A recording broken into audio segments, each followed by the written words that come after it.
Hola, ¿pueden Sí, confirmar si pueden doctor. verla? Sí, perfecto. Vamos a tomar unos 30, 40 minutos. El tema a discutir es hepatitis en niños. He tratado de discutir en esta presentación conceptos de hepatitis aguda, hepatitis crónica.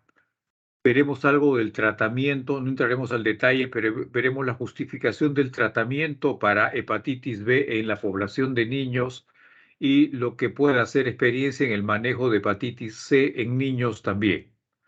Recuerde, el perfil de lo que podamos discutir el día de hoy es inmenso. Este año he tratado de segmentar para su promoción y discutir menos de hepatitis A, concentrarse más en las formas crónicas, concentrarse en el diagnóstico diferencial, y esto es un poco de la secuencia de lo que vamos a llevar en los próximos minutos. Hepatitis aguda, hepatitis crónica. Hepatitis aguda, hepatitis crónica. Circunstancias diferentes, comportamiento diferente. A veces ocurrirá que algunos pacientes con hepatitis crónica puedan presentar exacerbaciones de su condición y esto comportarse como si fuera una condición de hepatitis aguda. El comportamiento entonces llega en algún momento a ser parecido. Sin embargo, cuando ocurre esa circunstancia, buscar detalles en el examen clínico del paciente en la primera aproximación que pueda hacer usted sugerirá que lo que están observando pueda eventualmente corresponder a una exacerbación aguda de un paciente con hepatitis crónica. Falla hepática en los agudos, falla hepática en los crónicos, transaminasas muy elevadas en los agudos, transaminasas que pueden estar discretamente elevadas en los crónicos, pero que cuando exacerban la condición pueden tener valores muy altos. Ambos podrán tener tiempos de protrombina notoriamente elevados o prolongados. ¿Qué cosas no debo olvidar? Que una hepatitis crónica pueda asociarse con algunas otras condiciones propias de cronicidad: ascitis, edemas, hipertensión portal, son condiciones propias de pacientes cirróticos, es decir, con hepatitis crónica. No hay forma de diferenciar, pregunta de examen, hepatitis aguda de crónica. Lo que aprendimos de los famosos 6 meses corresponde estrictamente para la hepatitis viral tipo B. Las otras condiciones que puedan en algún momento comportarse como agudas y luego crónicas no tienen una línea de tiempo que pueda definir esta diferencia. Cuando existe sospecha de hepatitis aguda, es que tenemos una condición de un comportamiento muy prototipo en los niños. Los chicos pueden venir inclusive sin ictericia, pero por lo regular la presencia de náuseas, vómitos y dolor abdominal son condiciones propias del paciente con hepatitis aguda. Estas condiciones no son tan frecuentes en el crónico. Por tanto, una condición prodrómica, como la que está escrita en estas líneas superiores, sugiere fuertemente hepatitis aguda. De las hepatitis, la más frecuente en el mundo de la pediatría es la hepatitis viral aguda. Una segunda condición que usted deba tener en su recuerdo es hepatitis E, debut de hepatitis B o exacerbaciones de una hepatitis B crónica, virus que no son necesariamente hepatotrópicos, dengue, parvovirus, citomegalovirus, el virus de Epstein-Barr, la hepatitis inducida por fármacos, drug-induced liver injury o hepatitis autoinmune. Cuando, por tanto, plantea usted una condición de hepatitis aguda, es decir, un factor o condición prodrómica, combinado con ictericia, tiene una lista inmensa de diagnósticos diferenciales. Obvio, hepatitis A va por delante. Las otras hepatitis virales E, B y aquellas que no son producidas por virus solamente patotrópicos, debe tenerlas usted en su recuerdo, pero además deberá recordar que existen un conjunto grande de medicamentos que pueda consumir el niño que generen finalmente una injuria inducida por fármacos. La hepatitis autoinmune es una condición harto frecuente en pediatría. Debe ser que tengamos un paciente nuevo por mes. La hepatitis autoinmune tiene un comportamiento muy propio, pero igualmente tiene un comportamiento agudo, un comportamiento crónico. Cuando debuta podría simular perfectamente una condición de hepatitis A. Otras condiciones que puedan ser, por ejemplo, fiebre amarilla, malaria.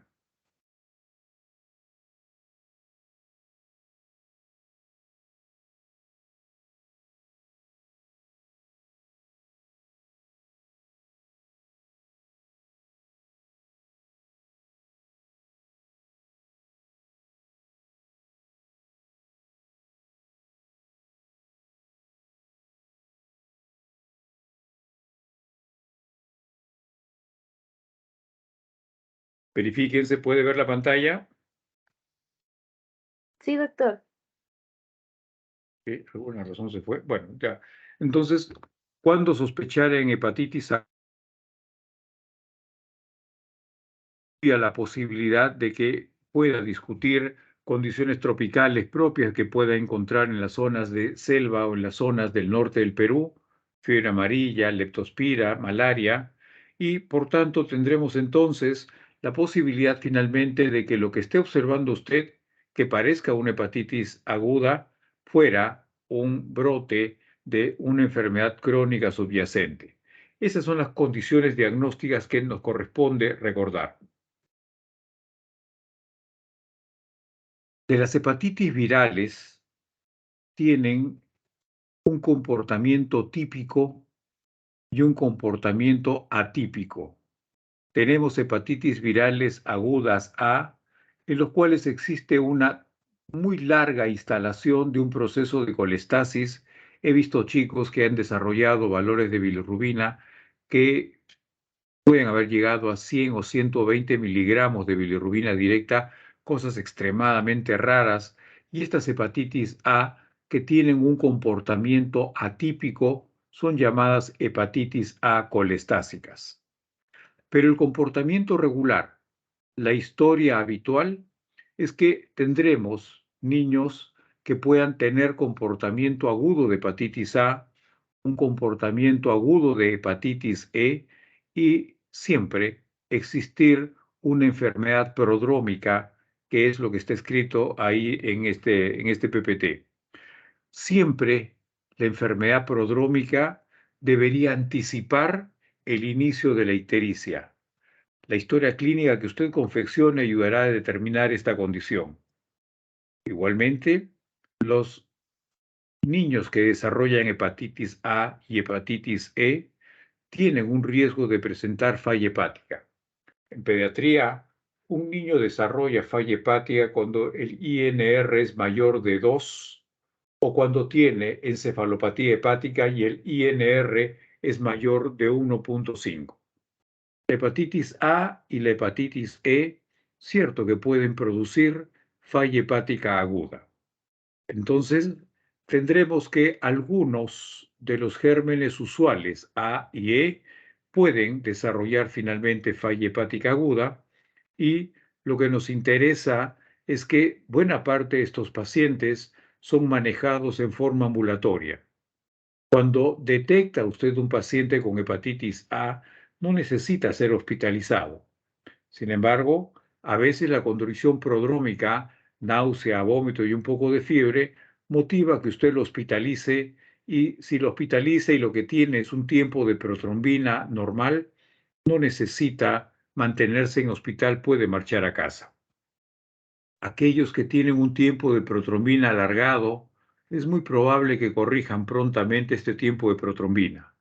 Sin embargo, algún grupo muy pequeño progresa en la condición y entra finalmente a una situación de falla hepática sostenida y algunos de los pacientes con hepatitis A pueden terminar en la necesidad de un trasplante hepático.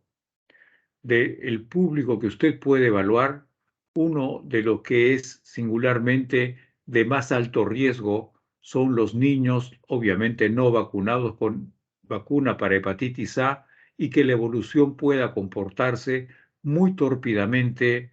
Durante los años que trabajo en el hospital, puedo contarles que he visto muchos niños morir con hepatitis A mientras no conseguíamos una adecuada conexión para poder conseguir su trasplante. Entonces, la falla hepática por hepatitis aguda A es una condición que eventualmente pueda comportarse como mortal. Este diagnóstico diferencial de las hepatitis virales agudas es absolutamente importante porque de una sola mirada les va a permitir a ustedes tomar una apreciación de lo que están evaluando. Si la pregunta primera es, ¿qué síntomas tiene el paciente? Y la respuesta es, el paciente tiene fiebre y evidencia una enfermedad aguda, entonces ciertamente la posibilidad de que esté enfrentando usted una hepatitis viral aguda, una hepatopatía por malaria, una hepatitis por el virus de hepatitis E, leptospira, isquemia hepática, infección por riquecias. El comportamiento habitual es una elevación aguda, recuadro en rosado arriba, una elevación aguda de las enzimas hepáticas y un incremento progresivo de los valores de bilirrubina en las siguientes 4 semanas. 2 o 4 semanas, recuerde usted, es el tiempo que probablemente sea el comportamiento prodrómico. Si ocurre entonces, recuadro en rojo, que la fiebre resuelve después que haya iniciado la ictericia, tenga la claridad de sospechar una hepatitis viral aguda. Si lo que ocurre es que la ictericia ocurre dentro de una semana de presentar fiebre, anemia, esplenomegalia, tendremos y si viene de zona endémica, considere la posibilidad de discutir malaria, obviamente una gota gruesa será de ayuda suficiente. La hepatitis E, un comportamiento de fiebre continua. Mire usted la diferencia. La malaria tiene ictericia y simultáneamente con fiebre.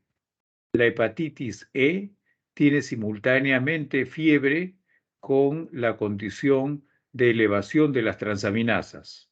Sin embargo, la característica de la hepatitis viral aguda en que la fiebre resuelve después del inicio de la ictericia puede ayudarlo a usted a diferenciar una hepatitis viral tipo A de una hepatitis viral tipo E. La leptospira produce una enfermedad de 2 tiempos. El dengue hemorrágico, tenemos bastante dengue, ya tenemos dengue en Lima, puede usted identificarlo por la severidad del paciente, puede presentar manifestaciones hemorrágicas en piel, debuta como una condición en que se instalan manifestaciones hemorrágicas y el paciente podría ponerse necesariamente bastante mal. Una infección por riqueza no es el objetivo de la presentación. Tenemos riquezas en el Perú, pero probablemente no sea de la expectativa de lo que uno pudiera tener cuando hace un diagnóstico diferencial. Tener entonces estos comportamientos lo orientará a usted a determinar una condición propia. ¿Es este comportamiento propio de hepatitis A? ¿Es este comportamiento propio de malaria? ¿Es este comportamiento propio de hepatitis E? ¿Es este comportamiento propio de leptospirosis o del dengue? Tiene usted entonces un perfil ahí y probablemente este perfil necesite ciertamente tratar de poder verificarlo. Tener entonces presencia de fiebre y una enfermedad aguda como parte de una hepatitis aguda, sea implícita entonces la condición de este diagnóstico diferencial. Habrán otras condiciones, recuadros en plomo, en los cuales hay ausencia de fiebre o una determinación incidental de esta condición y deba usted recordar que, por ejemplo, pacientes que tienen una reacción al medicamento, esta condición se llama DILI, en donde solamente se manifiesta como una condición de compromiso hepático si la condición además presenta un rash, presenta eosinofilia, lo que tiene usted al frente es un síndrome DRESS. Una hepatitis autoinmune, elevación de la inmunoglobulina G, elevación de autoanticuerpos, causas no hepáticas, es decir, tener elevación de las transaminasas en presencia de ausencia de fiebre, es una condición que eventualmente pueda darse en pacientes que puedan tener alguna enfermedad muscular. Existen muchas enfermedades metabólicas de compromiso muscular y para ellos, obviamente, pedir una CPK es una posibilidad diagnóstica. También habrán enfermedades hemolíticas en las cuales existe elevación de ambas transaminasas. Tener entonces enfermedad hemolítica, tener entonces enfermedad muscular, hepatitis autoinmune, DILI, DRESS o una hepatitis que en realidad esté en proceso de resolución, son condiciones que usted va a tener al frente y que debería incluirlas como un diagnóstico diferencial de la hepatitis A. Cuando la alteración no es transaminasas y la alteración es fosfatasa alcalina o gamma GT, evalúe entonces como diagnóstico diferencial la posibilidad de que exista una patología ya no de la textura hepática, sino de la vía biliar. Evalúe deficiencia de la vitamina D, evalúe coledocolitiasis, evalúe enfermedad hepática colestásica, habitualmente debe venir con prurito, ictericia, antelasmas, evalúe una enfermedad hepática infiltrativa. Tenemos entonces una primera condición diferencial. El paciente tiene hepatitis aguda. ¿Cómo debo entender esto? Una elevación súbita de las enzimas hepáticas con un incremento de los valores de bilirrubinas que ocurre prontamente en el curso de las siguientes 4 semanas. El diagnóstico diferencial ahora ya no es hepatitis aguda. El diagnóstico diferencial es hepatitis crónica. Cuando tenemos un inicio de un comportamiento agudo, pero puede usted valorar que este comportamiento agudo esconde la posibilidad de que fuera en realidad una exacerbación de una hepatitis crónica, la apreciación de algunas características del paciente crónico nos debe orientar a entender que el paciente que está apreciando usted es un hepatópata crónico con exacerbación aguda. ¿Qué debo evaluar? Obviamente, la presencia de ascitis es extremadamente inusual en pacientes con hepatitis aguda. La presencia de varices, la presencia de encefalopatía crónica son condiciones importantes que nos permite poner por delante que el paciente lo que trae es esto, una hepatopatía crónica. De las hepatopatías crónicas, algunas ya las hemos visto que podrían debutar como hepatitis aguda, la hepatitis autoinmune, pero habrá otras que tengan un debut que pueda ser muy soterrado y que traduzca progresivamente la presencia de alguna enfermedad que se va instalando en el curso de los meses. Esto, por ejemplo, la enfermedad de Wilson. Tenemos entonces, cuando usted discute la posibilidad de que este brote que tenga el paciente de elevación de transaminasas y presencia de ictericia puede eventualmente ser una hepatitis aguda o exista la posibilidad de que tenga falta de algunos síntomas o presencia de ascitis, sangrado o encefalopatía, es la mejor evidencia de que tiene usted una hepatitis crónica por delante. De las hepatitis crónicas les hacía mención, hepatitis autoinmune, enfermedad de Wilson, pacientes con hepatitis B crónica o colangitis esclerosante primaria. Esto es la historia típica de lo que nosotros trabajamos en el Hospital del Niño. Pero también nos puede ocurrir que podamos tener al frente a individuos que tengan elevación de transaminasas, que tengan prolongación del tiempo de protrombina y eventualmente traducir enfermedades metabólicas. Las enfermedades metabólicas con compromiso hepático podríamos tener en nuestro recuerdo los defectos del ciclo de la urea, la glucogenosis, las hepatopatías mitocondriales y los defectos de oxidación de ácidos grasos. ¿Qué debo tener en consideración para este grupo de pacientes que presentan episodios de hipoglicemia? Presentan episodios de hipoglicemia, número uno, presentan manifestaciones extrahepáticas, eventualmente pueden presentar compromiso del páncreas. Dos, son pacientes que traen como manifestación importante una falla en crecimiento y, como no, el rasgo más importante que siempre deberíamos preguntar si existe entre los padres la posibilidad de tener entre ellos consanguineidad. Esta lámina y la anterior es una lámina para recordar y que debería usted diferenciar cómo existe el comportamiento de hepatitis aguda y en esta cómo se comporta la hepatitis crónica y cuáles son las causas habituales. Crónicas, autoinmune. Crónicas, enfermedad de Wilson. Crónicas, reactivación de hepatitis B crónica. Crónicas, colangitis esclerosante primaria y todo un conjunto de enfermedades metabólicas de compromiso hepático, en donde singularmente la más importante de todas, indudablemente, son los trastornos en la ruta de la gluconeogénesis.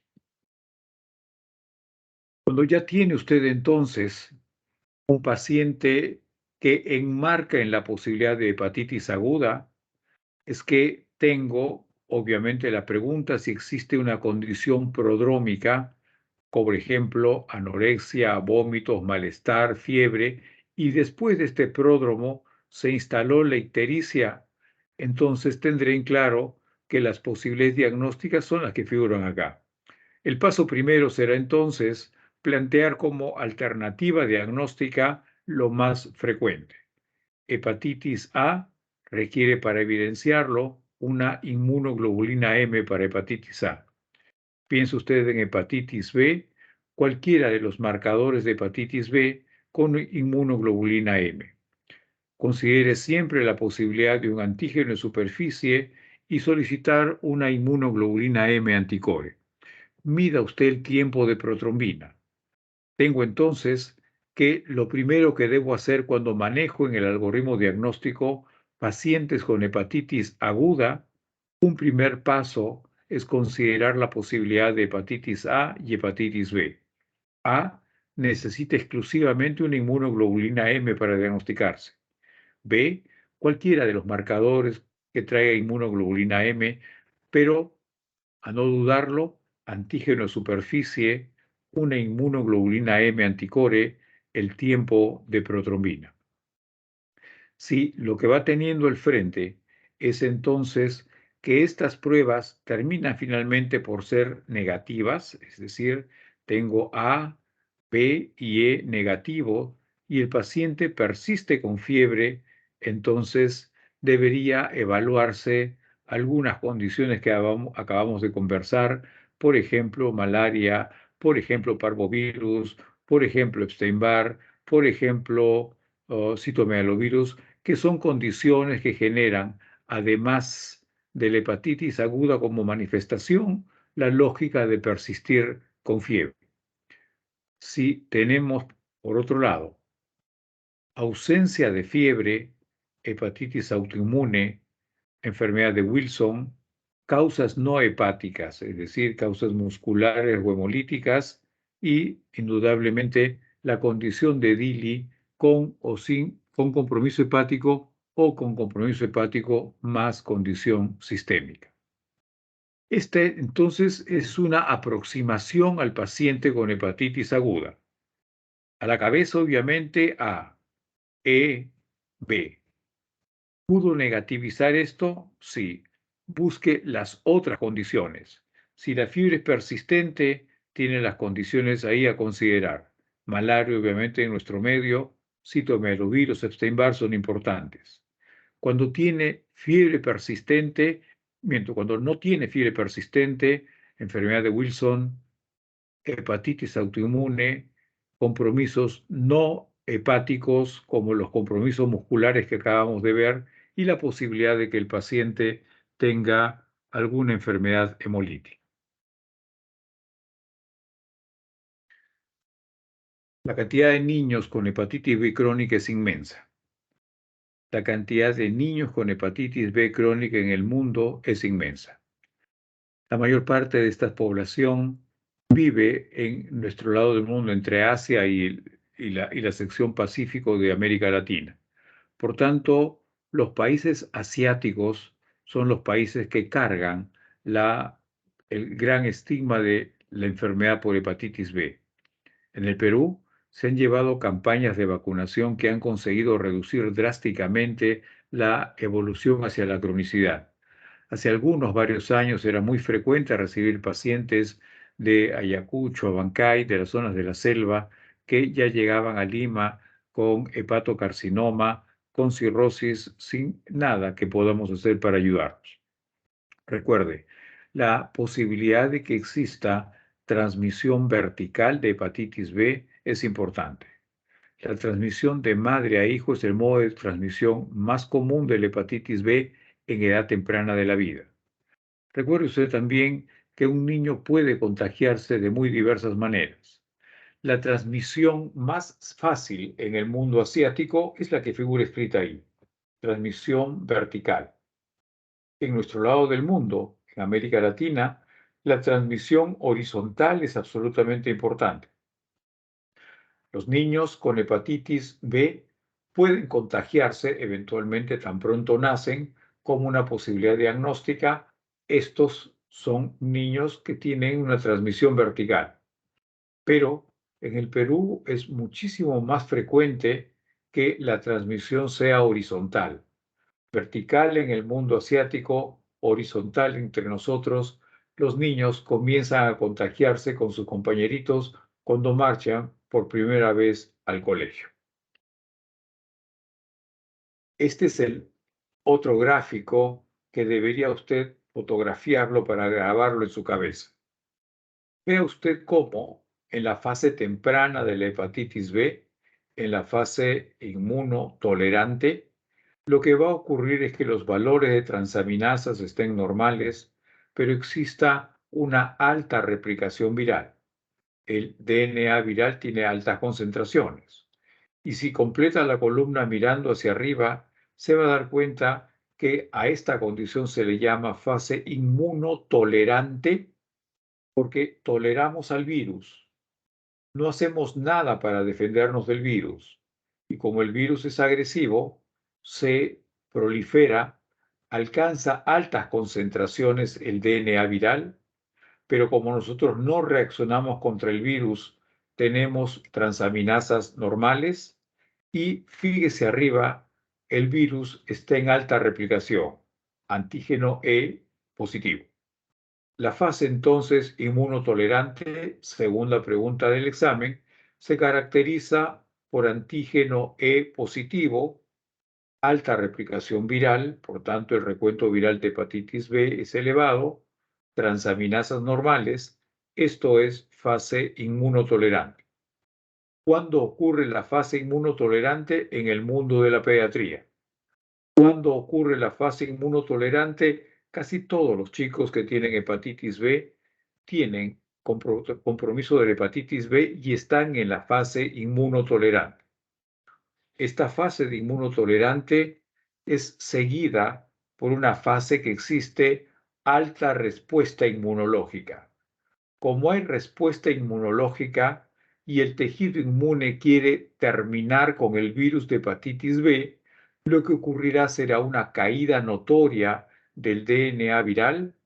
Esa guerra entre los linfocitos y el virus generan brotes y caídas de las elevaciones de las transaminasas hasta que finalmente, Cuando usted observe en el seguimiento, lo que va a encontrar es el inicio de un estado de portador inactivo. Es decir, tengo el virus en mi organismo, pero el virus no me genera ningún daño. Las dos primeras etapas, la inmunotolerante, propia del mundo de los niños, la fase segunda, la fase de aclaramiento inmune, con alta respuesta de los linfocitos protectores, hace caer el DNA viral, el antígeno E sigue positivo, pero las transaminasas son muy irregulares y los controles que usted pueda ir haciendo durante estos años van mostrando elevaciones espontáneas, depresiones espontáneas. Habíamos dicho un par de palabras del estado de portador. El estado de portador entonces se caracteriza por tener la presencia de anticuerpos contra el antígeno E, número uno, una caída muy notoria de la carga viral para hepatitis B, y lo otro es las transaminasas tienen valores casi normales. Un cuarto momento que usted pueda apreciar es el momento en donde existe la condición de reactivación de la hepatitis crónica. Tenemos entonces etapas: inmunotolerante, DNA alta concentración, antígeno E positivo, transaminasas en valores bajos. Esto se llama fase inmunotolerante, muy frecuente en el mundo de la pediatría. Cuando los chicos van creciendo, 14, 15, llegan a los 20 años, el antígeno E seguirá positivo. En el seguimiento que usted puede ir haciendo en estos pacientes, observará que la transaminasa TGP, que estaba en un valor normal, comienza a presentar picos y caídas, y la carga viral comienza a decaer rápidamente, aún el paciente no haya recibido medicación. El estado de portador inactivo: carga viral reducida, transaminasas alcanzan su plató, el nivel más bajo, y una cuarta etapa es cuando tenemos pacientes con hepatitis crónica y antígeno E negativo. Tenemos entonces las 4 etapas que usted deba recordar.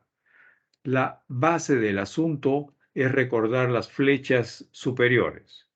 Antígeno E comienza a decaer en la fase de inmunoaclaramiento, aparece el anti-E en la etapa de portador inactivo, y luego tendremos una reactivación de paciente que presenta una reactivación de las transaminasas, pero vea usted, esas transaminasas no se acompañan con replicación viral.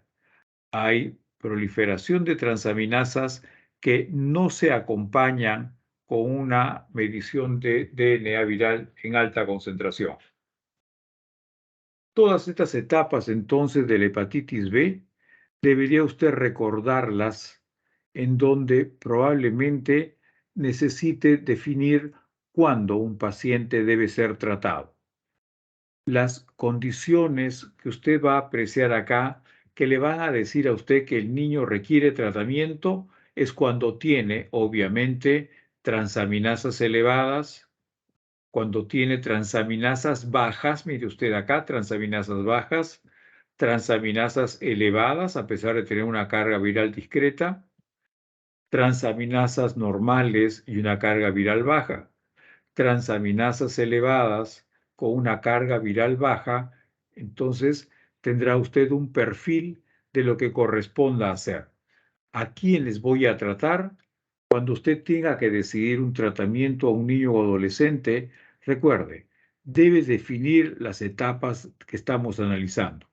Habrán algunas fases: la fase inmunotolerante o la fase de portador inactivo, en donde, por tener transaminasas en un valor muy pobre, no necesita ningún tratamiento. Inmunotolerante, portador inactivo. Inmunotolerante, transaminasas bajas, no requiere tratamiento. Portador inactivo, transaminasas bajas, y a diferencia del estado tolerante, este portador inactivo, igual ambos tienen transaminasas normales, pero el DNA viral en la fase inmunotolerante es notoriamente más alto, largamente más alto que el que ocurre en el estado de portador inactivo, uno con antígeno E positivo, otro con presencia de anticuerpos contra antígeno E. Cuando usted planifica entonces para un niño tratamiento, lo que usted debe caracterizar es que tenga algunos criterios para decidir tratamiento. ¿Cuánto tiempo le voy a dar de tratamiento? Es variado. Podría ser que el tratamiento puede tomar de algunos meses hasta un año. Lo que necesitamos entonces es que podamos definir quién sugiere un esquema de tratamiento. La Asociación Americana para el Estudio de Enfermedades del Hígado sugiere tratar a los jóvenes entre 2 a 17 años cuando tienen TGP elevada y tienen carga viral medible. Carga viral medible, obviamente de hepatitis B, y transaminasas elevadas. La Asociación Europea de Patología y Nutrición Pediátrica sugiere tratar a estos chicos cuando tienen la TGP elevada por más de 6 meses, cuando tienen una carga viral más de 2.000 unidades por litro, inflamación o fibrosis en la biopsia hepática y antecedentes familiares de hepatocarcinoma o reactivación de la hepatitis B en el contexto de un estado inmunocomprometido. Tercera pregunta del examen, entonces, es la Asociación Americana para el Estudio de las Enfermedades del Hígado sugiere que debamos tratar a un niño, en Estados Unidos son niños hasta los 17 años, 11 meses, que tenga transaminasa elevada y presencia de un DNA viral, un ADN viral, es decir, la carga viral que fuera medible. Finalmente, entonces, ahora vamos a determinar qué nos corresponde hacer cuando manejamos pacientes con hepatitis crónica. Recuerde, transaminasas elevadas en varias tomas que pueden ser semanas o meses. 1. Esto habla a favor de hepatitis crónica. La hepatitis crónica, ¿cierto? Necesita un primer perfil, que es el perfil que podemos tratar. Este paciente tiene un antígeno superficie positivo, tiene un anticuerpo contra el virus de hepatitis C positivo. Este es el primer panorama. Mire usted lo que establece la sugerencia. Antígeno de superficie anti-HCV podría ser entonces una hepatitis B o podría ser una condición de infección viral por el virus de hepatitis C. Si el paciente tiene un antígeno de superficie positivo, las dos preguntas que usted debe responder es si este antígeno de superficie también es positivo para antígeno E o es negativo para antígeno E. Antígeno de superficie positivo, antígeno E positivo, antígeno E negativo. ¿Recuerdan esta lámina? Esto es un antígeno E positivo, esto es un antígeno E negativo, antígeno E negativo, antígeno E positivo, antígeno E positivo. Tenemos entonces, defina usted, tiene un antígeno E positivo, tiene un antígeno E negativo. Tengo un paciente que tiene un antígeno E positivo y tiene transaminasas normales. Automáticamente usted ya recuerda, estoy en la fase inmunotolerante. Y como tiene transaminasas normales, no debo planificar tratamientos para él. Entonces, sígalo, reprograme, vuelva a recibir una visita dentro de 6 meses. Estos pacientes de fase inmunotolerante tienen cargas virales, el DNA viral altísimo, más de 20.000. Pero pareciera que uno pensara, si la carga viral es tan alta, justifica tratar. No es así. Las cargas virales altas no justifican tratar lo que justifica tratar es la elevación de las transaminasas. Ahora bien, tenía entonces un antígeno E positivo y dijimos esto es la fase inmunotolerante. Luego tenemos una segunda etapa, que es la fase inmunoactiva. La fase inmunoactiva la puede ver acá. Esta fase inmunoactiva o de aclaramiento inmunológico, ve usted cómo el DNA cae. En la fase tolerante el DNA era más de 20.000. En la fase inmunoactiva el DNA cae drásticamente a alrededor de 2.000 y las transaminasas que en la fase tolerante estaban normales, en esta etapa se elevan drásticamente. Entonces, esta segunda etapa, la etapa de aclaramiento inmune, debiera ser considerada como el momento por la elevación de las transaminasas, por el momento en que los chicos requieran tratamiento. Vea usted entonces antígeno E positivo con transaminasa normal y un DNI muy alto, más de 20.000, fase inmunotolerante. Luego, antígeno E positivo, transaminasa TGP elevada, una carga viral mayor de 2.000, fíjese el primero, inmunotolerante más de 20.000, este más de 2.000. No es la carga viral la que define el tratamiento, sino la transaminasa. Si tengo entonces elevación de la TGP, es el momento de iniciar tratamiento. El tratamiento entonces no importará con qué, pero inicie tratamiento. Tendría una tercera condición. Y la tercera condición que pueda tener ahora es con el antígeno E negativo. Antígeno E negativo y la transaminasa elevada y el DNA más de 20.000, tendré entonces la fase de hepatitis crónica con antígeno E negativo. Esta, ve usted, es la tercera fase. Y tenemos ahora sí coincidente, ¿dónde está? Tenemos coincidente algunas cosas. Tengo coincidente elevación de las transaminasas, tengo coincidente elevación del DNA a picos, ¿no? Se eleva de repente, vuelve a caer, se eleva, vuelve a caer, y las transaminasas tienen el mismo comportamiento que la fase de aclaramiento inmune. La diferencia, antígeno E positivo, antígeno E negativo, altos valores de transaminasas, el valor de transaminasas elevado, carga viral en descenso, carga viral en picos. Las transaminasas elevadas en la fase de aclaramiento justifica tratar. Las transaminasas elevadas en la fase de reactivación de hepatitis crónica justifica tratar. Diferencia entonces es que la secuencia de un paciente con hepatitis crónica en el cual maneja usted la posibilidad de que tuviera hepatitis B, la herramienta primera debe ser un antígeno en superficie. Resultado positivo, salte usted a un antígeno E, es decir, comience a evaluar antígenos. Antígeno de superficie, antígeno E, positivo o negativo. Tiene entonces fase inmunotolerante, fase inmunoactiva, fase de hepatitis crónica con antígeno E negativo y el portador inactivo.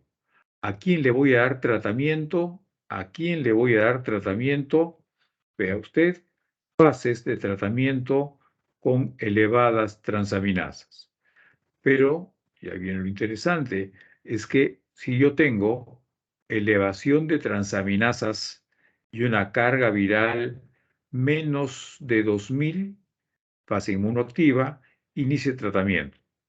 Si tengo una transaminasa elevada y un DNA viral más de 20.000 con antígeno E negativo, o el hecho de presentar la elevación de las transaminasas, justifica iniciar tratamiento.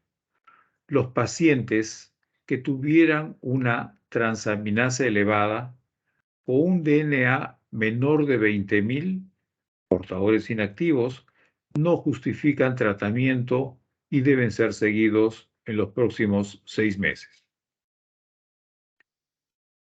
¿Qué espera usted del tratamiento? Obviamente el sueño es que el antígeno de superficie finalmente sea eliminado. Obviamente, la eliminación del antígeno de superficie se manejó como objetivo hace muchísimos años. Sin embargo, es un objetivo que probablemente muchas veces es no alcanzable. Y se convierte el objetivo ya no en la desaparición del antígeno de superficie, sino en la cero conversión del antígeno E hacia anticuerpo anti-E.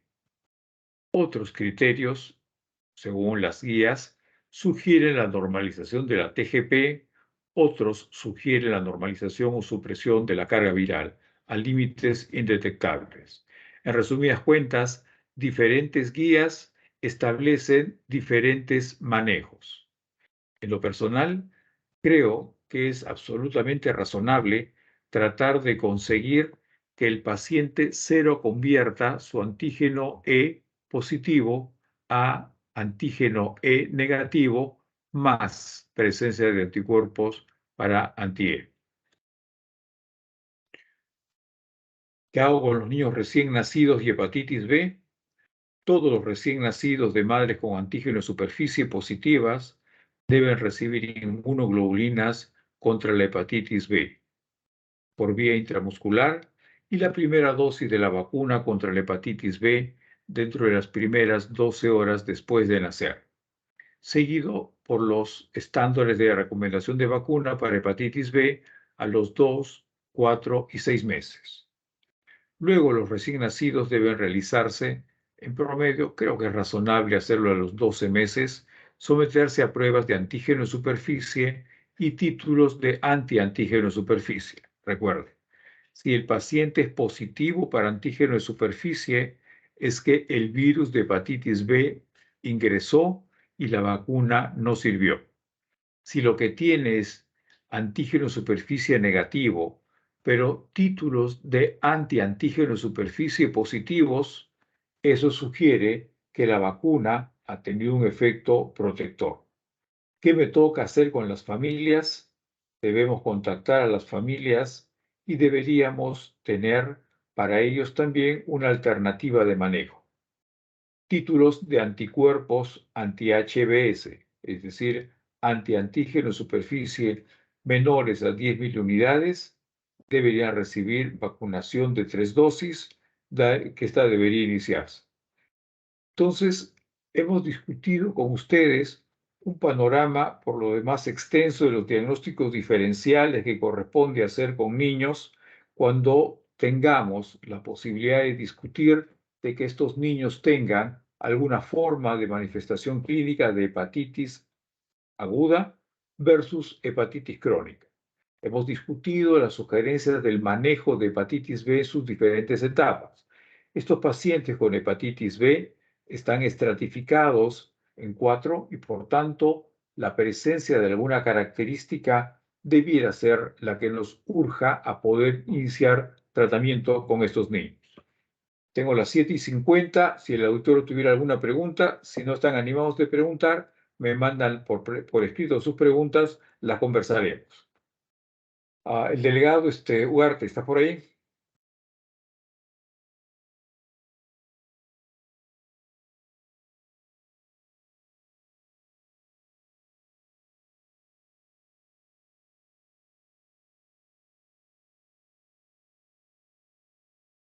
Ugarte.